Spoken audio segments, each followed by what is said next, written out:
عن امیر المومنین ابی حفص عمر بن الخطاب رضی اللہ تعالی عنہ قال سمعت رسول اللہ صلی اللہ علیہ وآلہ وسلم انما الاعمال بالنیات وانما لکل امرئ ما نوى فمن كان هجرته الى الله ورسوله فهجرته الى الله ورسوله ومن كانت هجرته للدنيا يصيبها او امرأة ينكحها فهجرته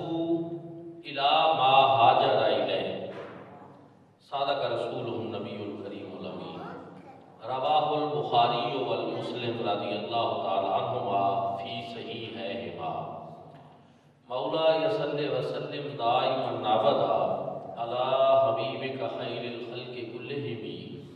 والحبیب الذی ترجى شفاعته لكل حول من الاحوال مقتحم یا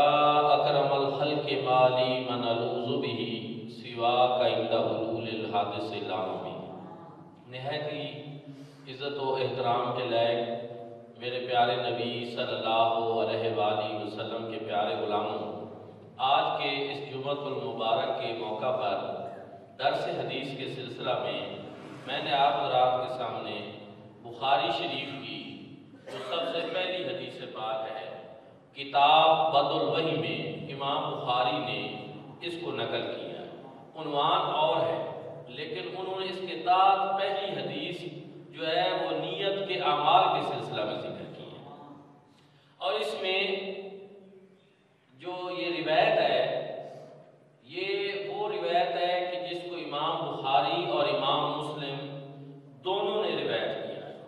اور جب ایک راوی سے امام بخاری اور امام مسلم رضی اللہ تعالیٰ عنہما دونوں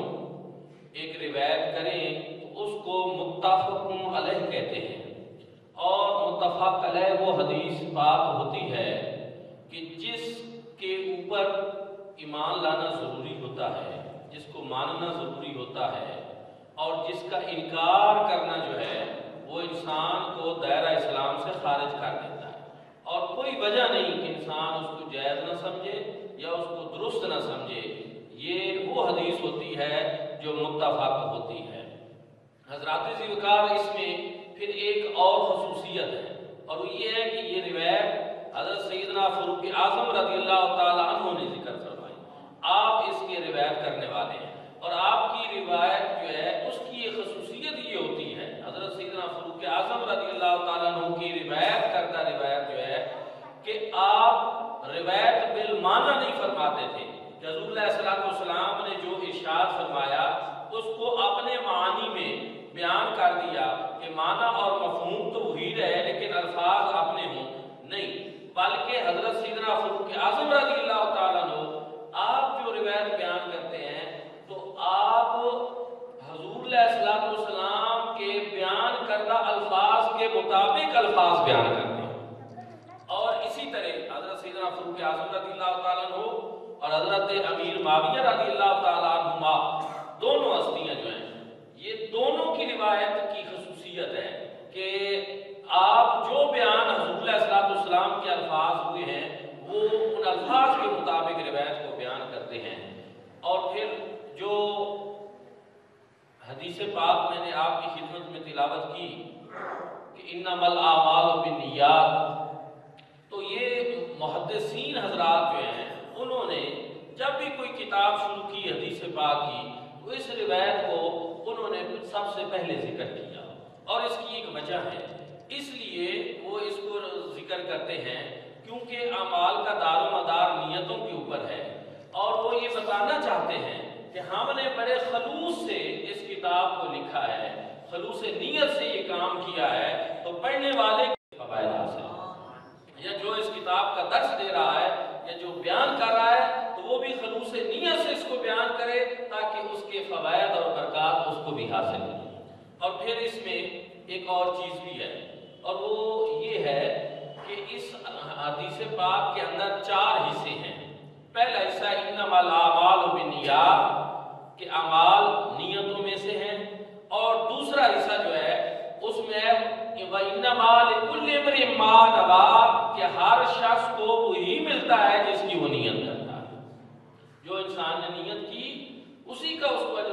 ملے گا۔ اور تیسری اس میں ایک چیز ہے اور وہ یہ ہے کہ ومن کان ہجرتہ فمن کان ہجرتہ الی اللہ ورسولہ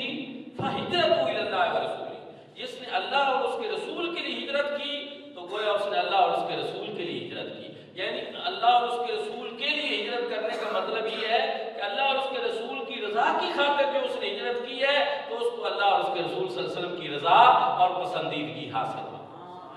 اور ومن کان ہجرتہ لدنیا یصیبها او ینکحها امرأة ینکحها، جس شخص نے دنیا کے اصول کے لیے جو ہے وہ ہجرت کی یا اس لیے کی کہ او امرأة ینکحها کہ وہ کسی عورت کے ساتھ نکاح کرے، اس کو عورت حاصل ہو جائے، عورت کے ساتھ اس کی شادی ہو جائے، تو فرمایا فہجرتہ الی ما ہاجر الیہ، کہ جس چیز کی لیے اس نے پھر ہجرت کی ہے وہ اس کو مل جائے گی۔ دنیا کے لیے کی تو دنیا مل جائے گی، عورت کے لیے کی تو عورت مل جائے گی، لیکن اس کو اجر و ثواب کوئی نہیں ملے گا۔ دوستان عزیز وقار، ایک یہ سمجھنے والی اور اہم چیز ہے کہ اعمال جو ہیں ان کا دار و مدار نیتوں پر ہے۔ نیت ہے تو عمل ہے، اور نیت نہیں ہے تو عمل ہی نہیں ہے۔ لیکن یہاں میں عرض کرنا چاہتا ہوں کہ ہم دو چیزیں زندگی میں دیکھتے ہیں، ایک یہ کہ کبھی کبھی نیت ہوتی ہے اور عمل نہیں ہوتا، نیت ہوتی ہے اور عمل نہیں ہوتا، اور کئی مرتبہ ایسے ہوتا ہے کہ ایک عمل ہوتا ہے لیکن نیت نہیں ہوتی۔ اب اس کو آپ سمجھنا چاہیں تو یہ ہے کہ ایک شخص جو ہے اس نے نیت کی کہ میں یہ کام کروں گا، لیکن وہ کر نہیں سکا، اس کو پایا تکمیل تک نہیں پہنچا سکا، اس پر عمل نہیں کر سکا، تو یہاں نیت تو پائی گئی لیکن اس کا عمل نہیں پایا گیا۔ حضرت مولا علی کرم اللہ وجہ ارشاد فرماتے ہیں نہج البلاغہ کے اندر کہ عرفت ربی بالفسخ العزائم، کہ میں نے رب تعالیٰ کو اپنی نیتوں کے ٹوٹنے کے ساتھ جو ہے پہچانا، ارادوں کے ٹوٹنے کے ساتھ پہچانا، کہ انسان نیت اور ارادے تو باندھتا رہتا ہے۔ وہ کسی نے کہا تھا نا کہ ارادے باندھتا ہوں اور پھر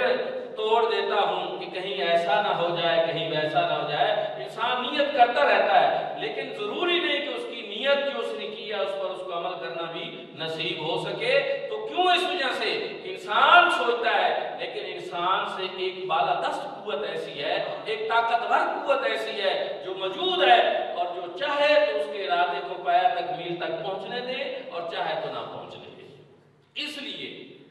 نیت ہوتی ہے لیکن کبھی عمل نہیں ہوتا، اور کبھی عمل ہوتا ہے لیکن نیت نہیں ہوتی۔ ایک شخص جو ہے صبح صادق کے وقت اٹھا اور اس نے اذان سے قبل ہی کھانا اچھے طریقے سے کھا لیا کہ میں نے دور سفر پہ جانا ہے تو میں راستے میں کدھر کھاتا پھروں گا، کیسے جو ہے ہوٹلوں پہ جاؤں گا، تو میں اپنے گھر سے ہی اچھے طریقے سے سیر ہو کر کھا لیتا ہوں۔ اور پھر وہ چلا گیا، اور جب وہ واپس آیا تو پھر شام ہو چکی تھی۔ اب دن بھر اس نے کوئی کھایا نہیں، کوئی پیا نہیں ہے، تو کیا اس کو روزے کا ثواب مل جائے گا؟ عمل تو ہو گیا ہے، بھوکا تو وہ رہا ہے، کھایا پیا تو اس نے کوئی نہیں ہے، ایک عمل اس سے ہو گیا ہے لیکن اس کو ثواب نہیں۔ کیوں؟ کیونکہ اس کے پیچھے نیت نہیں ہے۔ تو یہاں میں یہ عرض کرنا چاہتا ہوں کہ نیت ضروری کیوں ہے؟ نیت اس لیے ضروری ہے تاکہ عادت اور عبادت کے اندر فرق ہو، تاکہ عادت اور عبادت کے اندر جو ہے وہ فرق ہو جائے، اس لیے نیت کو ہونا ضروری ہے۔ انسان عادی طور پر بہت سارے کام کرتا ہے، اس کی نیت میں نہیں ہوتا، اس کو ثواب نہیں ملے گا، اور جب وہ وہی کام کرنے کے ساتھ نیت کر لے گا تو اس کا وہ کام جو ہے وہ عبادت بن جائے گا۔ اس سلسلہ میں نیت کہتے کس کو ہیں؟ قصد اور ارادہ کو کہتے ہیں لغت میں نیت قصد اور ارادہ کو کہتے ہیں، اور شریعت میں شرعی اصطلاح میں نیت کس کو کہتے ہیں؟ قصد الفعل تقربا الی اللہ، اللہ رب العزت کا قرب حاصل کرنے کے لیے کوئی کام کرنا، اس کو نیت کہتے ہیں۔ کہ کام کیا ہے لیکن اس میں مقصود اللہ رب العزت کا قرب ہو، اس کی رضا ہو، اور انسان وہ کام کرے تو پھر یہ کام کرنا اس کے لیے جو ہے ویسے اجر و ثواب بن جائے، اس میں اس کی نیت پائی جائے۔ اب حضرات ذکر اس میں ایک اور بات بھی ہے کہ ہم جو نمازوں کے لیے نیت کرتے ہیں کہ جی آج ابھی 2 رکعت نماز فرض جمعہ اور منہ طرف خانہ کعبہ شریف، بندگی اللہ تعالیٰ کی پیچھے اس امام کے، یہ ہم نیت کریں گے تو اس طرح کی نیت کرتے رہتے ہیں ہم نمازوں میں، تو یہ ایک بات سمجھنا ضروری ہے کہ اس طرح کی نیت کہتے ہیں دل کے ارادے کا نام، کہ جب ایک بندہ چلا گھر سے اور اس نے آ کر مسجد میں نماز شروع کر دی تو نماز تو اس کی ہو جائے۔ حضور نبی کریم صلی اللہ علیہ وآلہ وسلم نے اپنی ظہری حیات طیبہ میں تقریباً 30,000 مرتبہ فرض نمازیں ادا فرمائی ہیں، اور آپ نے ایک نماز میں بھی اس طرح کوئی زبان کے ساتھ جس طرح ہم نیت کرتے ہیں آپ نے نیت نہیں فرمائی۔ ابن قیم نے یہ کہا کہ اس طرح کی نیت کرنے کی جو ہے نا وہ ضرورت نہیں ہے، یہ تو ایک بدعت ہے۔ یہ میں آپ کو تھوڑا سا عرض کرنا چاہتا ہوں کہ نیت اس طرح حضور صلی اللہ علیہ وسلم نے نہیں فرمائی، لیکن کچھ کہنے والوں نے کہہ دیا کہ اگر کوئی اس طرح نیت کرے تو یہ بدعت ہو جاتی ہے۔ تو اب یہ بات بھی آپ سمجھیں کہ نیت دل کے ارادے کا نام ہے، لیکن اگر کوئی شخص دل کے ارادے کو زبان کے ساتھ جو ہے وہ بیان کر دے تو اس کا ارادہ جو ہے وہ اور پختہ ہو جاتا ہے، وہ اور مستحکم ہو جاتا ہے۔ اور ہم احناف ہیں، ہم حنفی ہیں، اور ہمارے نزدیک نیت کرنا یہ مستحب عمل ہے کہ اگر کوئی نیت کرتا ہے اس کو ثواب ضرور ملے گا، اس کو فائدہ پہنچے گا، اور اگر نہیں بھی کرتا لیکن دل میں نیت کر لیتا ہے تو نماز اس کی ہو جاتی ہے۔ اس میں پھر ایک اور بات بھی ہے کہ جن دوستوں نے یہ کہا کہ نیت کرنا یہ اس طرح لفظوں کے ساتھ یہ ایک بدعت ہے، تو آپ بھلا اس پہ بھی تھوڑا سا سوچیں۔ بندہ نماز پڑھنے کے لیے آیا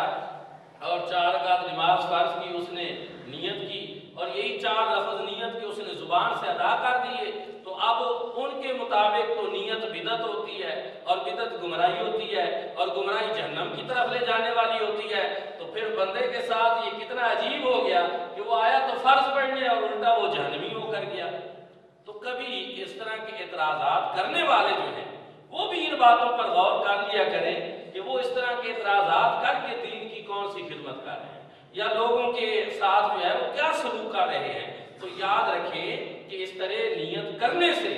دل کا جو ارادہ ہے وہ اور مضبوط ہوتا ہے، وہ اور مستحکم ہوتا ہے، اور دل کے ارادے کو اگر کوئی انسان زبان پہ لایا ہے تو اس سے اس کے دل اور اس کی زبان میں ایک توافق پیدا ہو جاتا ہے، اور وہ آپس میں مطابقت پیدا ہو جاتی ہے، اور گویا یوں سمجھ لیجئے کہ یہ بات سونے کے اوپر سہاگا ہو جاتا ہے۔ اس لیے ہر ایسی چیز کو بدعت کہہ دینا یہ بھی درست نہیں ہے۔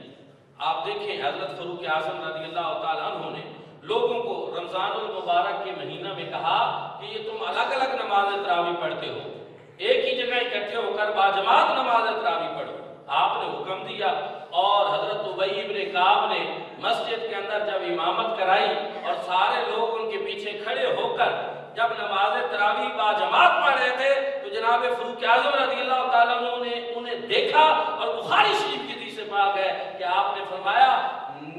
نعمہ ہذہ البدع، یہ کتنی اچھی بدعت ہے، کہ بدعت اور وہ بھی اچھی، نعمہ ہذہ البدع، یہ کتنی اچھی بدعت ہے جو حضرت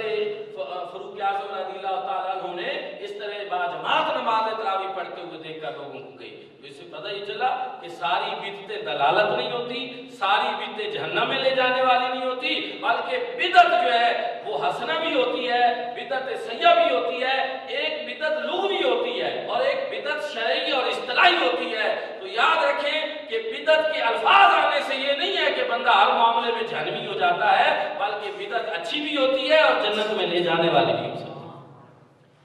اور پھر اس میں ایک اور میں عرض کرنا چاہتا ہوں کہ بدعت جو ہے لغوی اور بدعت شرعی، اس میں فرق ہے۔ بدعت لغوی کے اندر پھر ہم یہ دیکھتے ہیں کہ لفظ تو بدعت کہا جاتا ہے، لیکن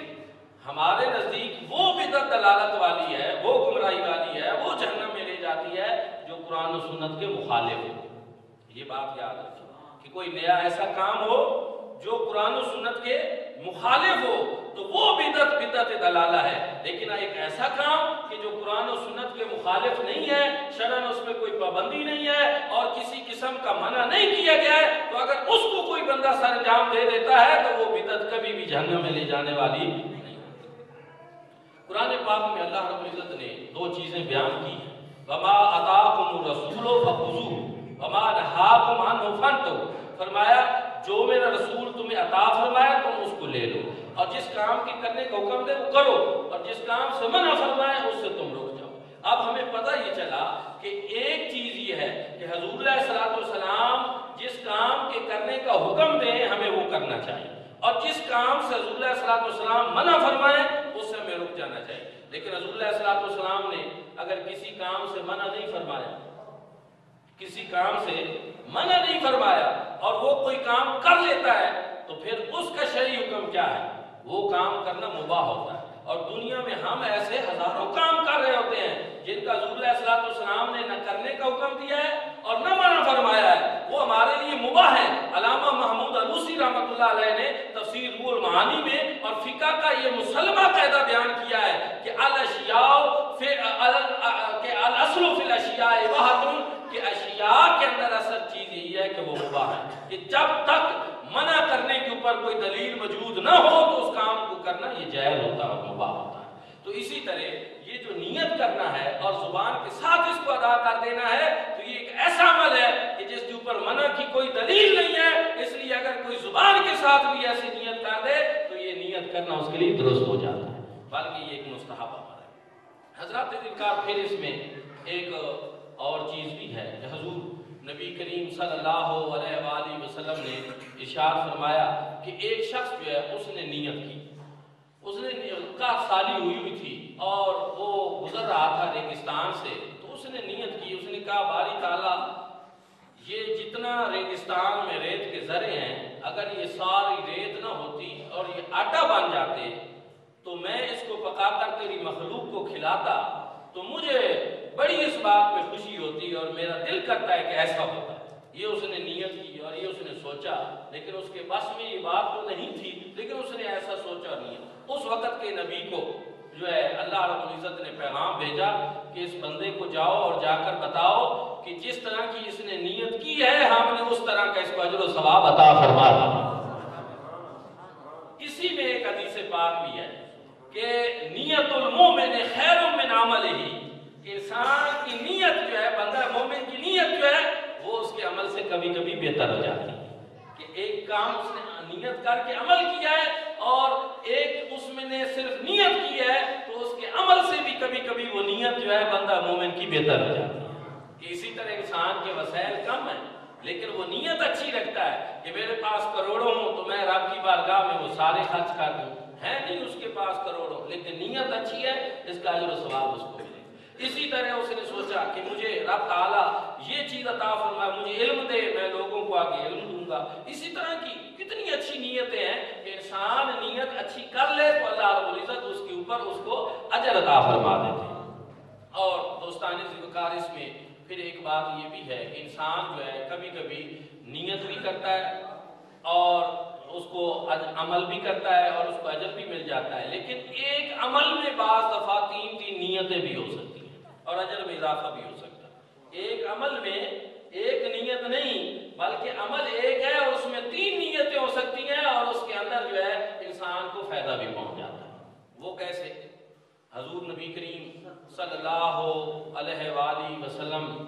کے فرامین کے مطابق، قرآن پاک کے فرامین کے مطابق ایک بندہ اس نے صدقہ کرنا ہے، صدقہ کرنے کی ایک نیت یہ ہے کہ میں صدقہ کرتا ہوں، ایک نیت ہے، لیکن اگر وہ بندہ یہ کہتا ہے کہ میں صدقہ کرتا ہوں اور حکم قرآن کا یہ ہے کہ جو قریبی رشتہ دار ہیں ان کو صدقہ کریں تو میں اپنے قریبی رشتہ دار پر صدقہ کروں گا، دوسری نیت کر لی اس نے۔ تیسرا یہ کہ پڑوسی کے بڑے حقوق قرآن و سنت نے بیان کیے ہیں تو یہ میرا رشتہ دار بھی ہے اور میرا پڑوسی بھی ہے، تو اس لیے میں ان حقوق کو پیش نظر رکھ کر صدقہ کروں گا، اپنے رشتہ دار اور اپنے پڑوسی پر کروں گا، تو عمل اس کا ایک ہے جس میں اس نے 3 نیتیں کی اور 3 نیتوں کا اجر اس کو نیت کے اوپر جو ہے وہ اس کو اجر ملتا ہے۔ اور پھر اس میں ایک بات یہ بھی ہے کہ انسان جو ہے کئی مرتبہ ایسا عمل کرتا ہے کہ نفل نماز جو پڑھنا ہے انسان اگر کھڑے ہو کر پڑھے تو اس کو نفل پڑھنے کا اجر پورا ملتا ہے اور اگر بیٹھ کر پڑھے تو اس کو آدھا ملتا ہے۔ اب یہ ہے کہ کئی مرتبہ ہمارے معاشرے میں تو آپ لوگوں نے اس کو بالکل عادت بنا لیا ہے کہ بغیر کسی وجہ کے بیٹھ کر پڑھنا شروع کر دی ہوئی لوگوں نے، تو یہ بات ٹھیک نہیں ہے۔ جب تک کوئی آپ کے پاس عذر نہ ہو تو آپ کھڑے ہو کر پڑھیں تو ثواب زیادہ ملے گا۔ اب میں یہ نہیں کہتا کہ بیٹھ کر پڑھیں گے تو اجر نہیں ملے گا، نہیں، کھڑے ہو کر پڑھیں گے اجر اور ثواب پورا ملے گا، بیٹھ کر پڑھیں گے تو آدھا مل جائے گا۔ ایک مرتبہ حضور نبی کریم صلی اللہ علیہ وآلہ وسلم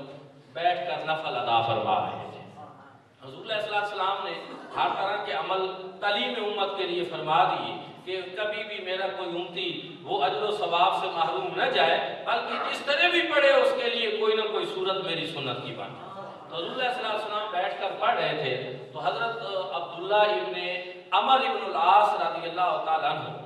آپ آئے اور انہوں نے دیکھا کہ حضور علیہ السلام ہمیں تو کھڑے ہو کر حکم فرماتے ہیں کہ پڑھا کریں، اور آج آپ نماز جو ہے وہ نفلی نماز تھی بیٹھ کر پڑھ رہے ہیں۔ تو یہ بڑا ان کو عجیب لگا اور ان سے رہا نہ گیا، اور انہوں نے دوران نماز ہی آ کر حضور علیہ السلام کے کندھے مبارک کے اوپر آ کر ہاتھ رکھ دیا، اور حضور علیہ السلام نے نماز ختم کی اور آپ نے ان سے پوچھا کہ یہ آپ نے کیا حرکت کی، یہ آپ نے کیا کیا بھائی؟ تو انہوں نے عرض کی کہ یا رسول اللہ، آپ نے ہمیں بتایا ہوا ہے کہ صلاۃ القائد علی النصف من القائم، کہ آپ نے تو ہمیں یہ بتایا ہوا ہے کہ جو کھڑے ہو کر نماز پڑھتا ہے اس کو بیٹھ کر نماز پڑھنے والے سے زیادہ ثواب ملتا ہے، اور جو بیٹھ کر نماز پڑھتا ہے اس کو کھڑے ہونے والے سے آدھا ثواب ملتا ہے، لیکن آپ خود تو بیٹھ کر پڑھ رہے تھے۔ تو حضور علیہ السلام نے ارشاد فرمایا ایوکم مثلی، تم میں سے کون ہو سکتا ہے میری مثل؟ میرے معاملات کو اپنے اوپر قیاس نہ کیا کرو، اللہ رب العزت کو تو میری ساری ادائیں پسند ہیں، میں کھڑا ہو کر پڑھوں پھر بھی پورا ثواب ملتا ہے، اور میں بیٹھ کر پڑھوں تو اللہ رب العزت پھر بھی مجھے پورا ثواب ملتا ہے۔ اس سے ان لوگوں کو بھی پتہ چل جانا چاہیے کہ جو اس طرح کی باتوں میں اپنی برابری کرنا شروع کر دیتے ہیں، ان کو پتہ ہونا چاہیے حضور صحابی کو فرما رہے ہیں کہ ایوکم مثلی، تم میں سے کون ہے میرے مثال۔ اور میرے بھائی اور دوستوں، پھر اس میں ایک پتہ یہ چلا کہ صحابہ کرام حضور کی مثل نہیں ہو سکتے، تو پھر عام لوگوں کے لیے کیسے ممکن ہے کہ وہ حضور نبی کریم صلی اللہ علیہ وسلم کی مثل اور ہمسری اور برابری کا دعویٰ کریں؟ دوستان ذکر تو اس لیے انسان کی نیت کے اوپر اس کے اعمال کا دار و مدار ہے۔ نیت ہوگی اس کو اجر و ثواب ملے گا، نیت نہیں ہوگی تو وہ ایک عادت ہی رہ جائے گی، اس کو اجر نہیں ملے گا۔ اور یہ چیز پھر نیت کے اندر اخلاص جو ہے یہ بنیادی شرط ہے، ثواب بڑھے گا، جتنا اخلاص زیادہ ہوگا ثواب اتنا زیادہ ہوگا۔ اور اس بات کو آپ سمجھنا چاہیں تو آپ دیکھیں حضور نبی کریم صلی اللہ علیہ وآلہ وسلم نے ارشاد فرمایا، میرے صحابہ اگر تم لوگ جو ہے بعد میں آنے والوں کو، حضور علیہ السلام نے ارشاد فرمایا اگر تم لوگ جو ہے اوت پہاڑ کے مثل سونا جو ہے اس کو اللہ کی راہ میں صدقہ کرو، تو میرے صحابہ جو ہیں وہ سیر یا آدھا سیر جو وہ اللہ کی راہ میں صدقہ کر دیں تو تم اس کی برابری پھر بھی۔ اوت پہاڑ دیکھیں کتنا بڑا پہاڑ ہے، سونے کا ہو، اور تم وہ صدقہ کر دو تو میرے صحابہ کے ایک سیر یا آدھا سیر جو کے برابر صدقہ کرنے کے برابر بھی تم نہیں ہو سکتے، برابری نہیں ہے، ہمسری نہیں ہے۔ اچھا وجہ کیا ہے کہ اتنی زیادہ تعداد کے اندر جو ہے، اتنی بڑی مقدار کے اندر جو ہے وہ صدقہ ہم کریں، لیکن ہم صحابہ کی ہمسری نہیں کر سکتے، برابری نہیں کر سکتے۔ تو اس کی وجہ یہ ہے کہ صحابہ کرام کا جو خلوص تھا، ہم چاہے جتنی کوشش کر لیں ہم وہ اخلاص حاصل نہیں کر سکتے جو اللہ رب العزت نے صحابہ کرام کو عطا فرمایا۔ اور اس کی وجہ یہ تھی کہ مصطفیٰ کریم صلی اللہ علیہ وآلہ وسلم کی مجلس اختیار کرنا، حضور علیہ السلام کے رخ وضحا کی زیارت کرنا، یہ ایسے اعمال صالحہ تھے کہ جن کی وجہ سے اللہ رب العزت نے ان کے اندر جو ہے باطنی اور روحانی طور پر اتنا تزکیہ فرما دیا، اتنا تصفیہ فرما دیا، اور اخلاص اور للہیت اور خشیت کی وہ منازل طے کرا دی کہ جو بعد میں آنے والے قیامت تک کے لیے حاصل نہیں کر سکتے۔ تو یہاں اگر میں یہ کہہ دوں کہ اگر ہم صحابہ کی برابری نہیں کر سکتے، اوت پہاڑ جتنا سونا وہ خرچ کر کے بھی صحابہ کے ایک سیر جو کے برابر ہم ثواب میں برابری نہیں کر سکتے، تو اگر ہم صحابہ کے برابر نہیں ہو سکتے تو ہم مصطفیٰ کریم صلی اللہ علیہ وسلم سے برابری کس طرح کر سکتے؟ کتنی اس طرح کی عجیب باتیں ہیں جو پھر ہمیں سننے کو ملتی ہیں۔ تو دوستان ذکر یہ ساری وہ چیزیں ہیں جن کا تعلق نیت سے ہے، اور نیت میں اخلاص سے ہے، اور انسان کو چاہیے کہ وہ اپنا کوئی بھی عمل ہے تو اس کو بطور عادت نہ کرے، اس میں نیت بنائے، اور چونکہ یہ نیت عبادت اور عادت میں فرق کرنے والی ہے، نیت کو جو ہے تقرباً اللہ کے لیے ہوتی ہے، تو اپنے ہر کام کے اندر آپ باقاعدہ طور پر نیت کو لایا کریں۔ سوتے تو میں نے کئی مرتبہ یہ بیان کیا، سوتے تو ہم روزانہ ہیں، لیکن ہم سونے سے پہلے یہ نیت ضرور کیا کریں کہ صبح اٹھ کر باجماعت نماز فجر پڑھیں گے تو ہمارا یہی سونا جو ہے وہ عبادت بنا۔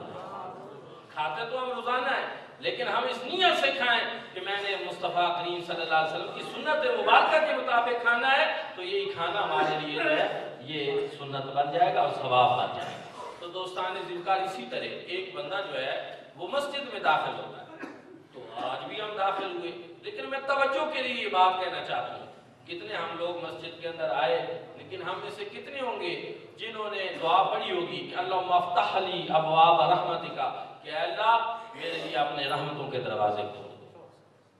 بہت سے ایسے ہیں جو مسجد میں آ گئے لیکن انہوں نے یہ دعا نہیں پڑھی ہوگی۔ پھر اسی طرح ہم مسجد میں جب آ بھی جاتے ہیں اور دعا بھی پڑھ لیتے ہیں تو یہ نیت لے کر آئیں کہ اگر مسجد میں لوگ ہوئے اور وہ فارغ بھی ہوئے، کیونکہ مسجد میں سلام کرنے کے حوالے سے دو چیزیں ہیں کہ اگر لوگ عبادت میں مصروف ہیں تو پھر اگر سلام نہ بھی کریں تو کوئی حرج نہیں ہے، اور باقی جگہوں پہ لوگوں کو سلام کرنا چاہیے، لیکن مسجد کے اندر اگر آپ آئے ہیں اور لوگ عبادت میں مشغول ہیں، کوئی قرآن پاک کی تلاوت کر رہا ہے، کوئی نوافل ادا کر رہا ہے، تو اگر آپ سلام نہیں بھی دیتے تو اس میں کوئی حرج نہیں۔ لیکن اگر لوگ آپ دیکھتے ہیں کہ مسجد میں میں آیا ہوں اور لوگ فارغ بیٹھے ہیں تو آپ ان کو سلام دے دیں اور وہ اس کا جواب بھی دے دیں، تو کوئی اس میں بھی مذائقہ نہیں ہے اور کوئی اس میں ایسی بات نہیں ہے۔ اگر بالفرض انسان مسجد میں داخل ہو اور وہ ہو ہی سب سے پہلا شخص کہ مسجد میں کوئی اور نہ ہو، تو پھر اس کو کیا کرنا چاہیے؟ پھر اس معاملے میں حضور علیہ الصلوۃ والسلام کا فرمان عالی شان ہے کہ مسجد ہو یا گھر ہو اور انسان داخل ہو اور کوئی نہ ہو تو پھر حضور علیہ الصلوۃ والسلام نے ارشاد فرمایا کہ تم پھر میرے اوپر درود و سلام پڑھو۔ پھر انسان پڑھے الصلوۃ والسلام علیک یا رسول اللہ، کیونکہ ملا علی قاری نے شرح مشکات میں یہ بیان کیا کہ اس کی وجہ یہ ہے کہ جب کسی مسجد اور گھر میں کوئی نہ ہو تو لأن روح النبی صلی اللہ علیہ وآلہ وسلم حاضرۃ فی بیوت اہل اسلام، کہ جب گھر میں یا مسجد میں کوئی نہ بھی ہو تو حضور علیہ الصلوۃ والسلام کی روح مبارکہ کی وہاں پر جلوہ گری ہوگی۔ اس لیے حضور علیہ الصلوۃ والسلام نے ارشاد فرمایا کہ تم پھر میرے اوپر درود و سلام پڑھا کرو۔ تو پھر یہی انسان جو ہے یہ چاہے تو صرف مسجد میں آنے کی اور نماز پڑھنے کی نیت لے کر نہ آئے، بلکہ اس طرح اپنے ساتھ اور بہت ساری نیتیں بھی کر لے کہ میں مسجد میں جاؤں گا، لوگوں کو سلام بھی کروں گا، اور اگر میں جو ہے جاتا ہوں اور مسجد میں کوئی نہیں ہے تو پھر میں حضور نبی کریم صلی اللہ علیہ وسلم۔ اسی طرح دوستان ذوالفقار، یہ ایک نیت کا ایسا عمل ہے کہ جس سے انسان کے اعمال کی حقیقت بدل جاتی ہے اور اعمال کے نتائج بدل جاتے ہیں، اعمال کا ثمرہ بدل جاتا ہے، اور اگر نیت نہ ہو تو پھر آپ عمل کرتے رہیں، وہ آپ کی عادت تو کہلائے گی لیکن وہ آپ کی عبادت نہیں کہلائے گی۔ اس لیے میں ایک مرتبہ پھر حدیث پاک کا ترجمہ عرض کر کے اپنی بات سمیٹتا ہوں کہ حضرت فاروق اعظم رضی اللہ تعالیٰ عنہ نے یہ حدیث پاک روایت کی ہے، اور فاروق اعظم رضی اللہ تعالیٰ عنہ کی روایت کردہ روایت وہ ہوتی ہے جس کی خصوصیت یہ ہے کہ حضرت فاروق اعظم نے جب بھی کوئی روایت بیان کی ہے تو حضور نبی کریم صلی اللہ علیہ وسلم کے الفاظ کے ساتھ کی ہے، روایت بالمعنی نہیں کی کہ الفاظ تو جو ہے فاروق اعظم کے اپنے ہوں لیکن معنی وہ بیان کر دیا جو حضور علیہ الصلوۃ والسلام کا ہے، نہیں، بلکہ الفاظ بھی جناب فاروق اعظم رضی اللہ تعالیٰ عنہ وہی بیان کرتے تھے جو حضور علیہ الصلوۃ والسلام کی زبان اقدس سے نکلا کرتے۔ اور پھر یہ بخاری اور مسلم دونوں کی متفق علیہ حدیث پاک ہے، بخاری میں بھی ہے، مسلم میں بھی ہے، اور تمام محدثین اس کو کتابوں کے شروع میں اس لیے نقل کرتے ہیں چونکہ اس کا تعلق نیت اور اخلاص کے ساتھ ہے، تو وہ یہ پیغام دینے کے لیے کہ جس طرح ہم نے کتاب کو اس حدیث سے شروع کیا ہے خلوص نیت اپنا ظاہر کرنے کے لیے، تو تم جب بھی پڑھو تو پھر خلوص نیت کے ساتھ اس کتاب تاکہ تمہیں بھی وہ فوائد اور برکات اور وہ ثمرات نصیب ہوں کہ امیر المومنین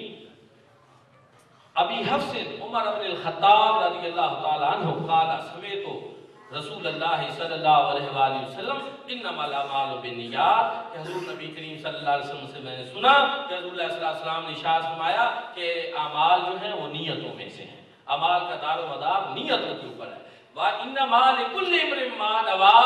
کہ ہر انسان کو وہی ملتا ہے جس کی وہ نیت کرتا ہے. فَمَنْ كَانَ هِجْرَتُهُ إِلَى اللَّهِ وَرَسُولِهِ فَهِجْرَتُهُ إِلَى اللَّهِ وَرَسُولِهِ کہ جس نے اللہ اور اس کے رسول کے لیے ہجرت کی تو اس کو اللہ اور اس کے رسول صلی اللہ علیہ وسلم کی رضا اور خوشنودی نصیب ہو. اس کی ہجرت پھر اللہ اور اس کے رسول کے لیے ہے. اور وَمَنْ كَانَ هِجْرَتُهُ لِدُنْيَا نَصِيبُهَا أَوْ امْرَأَةٍ يَنْكِحُهَا اور اگر کسی شخص نے اس لیے ہجرت کی کہ اس کو مال و دولت مل جائے یا کوئی عورت اس کے نکاح میں آ جائے تو حضور نبی کریم صلی اللہ علیہ وسلم نے فرمایا فَهِجْرَتُهُ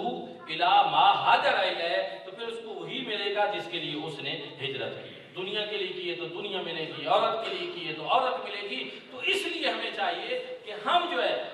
جب بھی کوئی عبادت کا عمل کریں تو پھر اس میں اپنی نیت اور نیت میں خلوص, اور یہ جو ہم جنازے پڑھتے ہیں لوگوں کو دکھاوے کے لیے, یہ جو ہم اس طرح نیکی کے کام کرتے ہیں کہ جب محافل ہو رہی ہوتی ہیں تو ہم نے کئی دفعہ دیکھا کہ بڑے امیر لوگ جو کسی غریب کو اور مستحق کو 1 ٹکا نہیں دیتے, لیکن وہاں چونکہ ویڈیو بن رہی ہوتی ہے اور لوگ ہزاروں دیکھنے والے ہوتے ہیں تو وہاں پھر جو ہے بڑے ذوق و شوق سے وہ نوٹ نچھاور کر رہے ہوتے ہیں. تو ان کو بھی غور کرنا چاہیے کہ یہ عمل کیا ہے. اسی طرح سوشل میڈیا پہ ہم نے کئی مرتبہ دیکھا کہ کسی غریب اور مستحق جو ہے مریض کی عیادت کرنے کے لیے کوئی بندہ گیا جو اس کو 1500 دے رہا ہے تو 10 بندے ساتھ کھڑے ہو کر تصویریں بنا رہے ہیں. تو اس کا مطلب یہ ہے کہ جو وہ دنیا میں یہ چاہ رہے ہیں, تو جو میں نے یہ بات کی کہ حضور علیہ الصلوۃ والسلام نے جو فرمایا نا کہ فَهِجْرَتُهُ جس نے ہجرت کی کس لیے لِدُنْيَا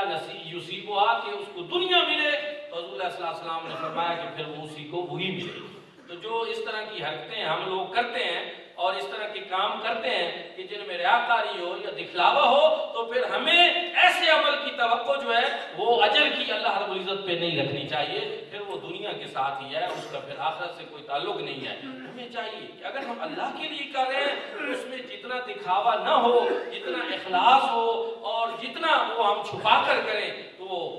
اتنا اچھا ہے. ہاں یہ ایک الگ بات ہے کہ اگر میرے کسی ایسے نفلی عمل سے مجھے یہ صرف توقع ہو کہ کوئی اور بھی دیکھ کر اس طرح کا عمل کر لے گا اچھا, تو یہ بھی پھر وہ انما الاعمال بالنیات. تو اس وجہ سے پھر تو اعمال کا دار و مدار نیتوں پر بھی ہے, اور سب کی نیتیں اللہ ہی بہتر جانتا ہے. اللہ پاک ہم سب کو عمل کی توفیق عطا فرمائے. آخر دعوانا الحمدللہ رب العالمین.